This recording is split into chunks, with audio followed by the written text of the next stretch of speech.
సర్పంచ్ తుకారాం రెడ్డి, మధుసూదన్ రెడ్డి, ఆ పాపను చంపిన వ్యక్తి శ్రీనివాస్ రెడ్డి, ఇంకో పర్సన్, వీళ్ళందరూ కూడా ఇప్పటి వరకు అయితే దొరకలేదని చెప్తున్నారు. మరి దానికి సంబంధించి ఎంక్వైరీ జరుగుతుంది కదా, ఎంక్వైరీ జరుగుతుంది. తప్పనిసరి పోలీసు వాళ్ళు కూడా వాళ్ళ డిసిషన్ వాళ్ళు తీసుకుంటారు. కంపల్సరీ వాళ్ళు ఏం చేయాలో దొరికితే మాత్రం వదిలిపెట్టరు. ఒకవేళ తెలియదు,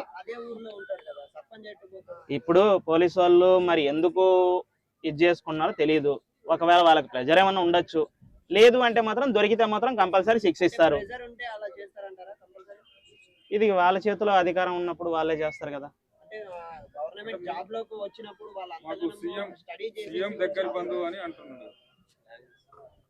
ఒక కామన్ పర్సన్, నార్మల్ పర్సన్ కి జరిగింది ఇక్కడ.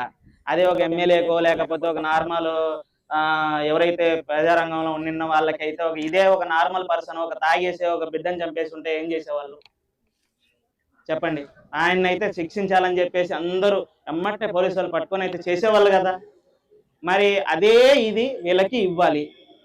ఒక నార్మల్ పర్సన్ కి రోడ్డు మీద ఒక నార్మల్ పర్సన్ కి ఏదైతే జరుగుతుందో అదే శిక్ష వీళ్ళకి వెయ్యాలి. అదే జైల్స్ వీళ్ళకి ఇవ్వాలి. ఎందుకంటే వీళ్ళకి ఏసీ రూములు వాళ్ళకి అలాంటివి ఏం కాదు.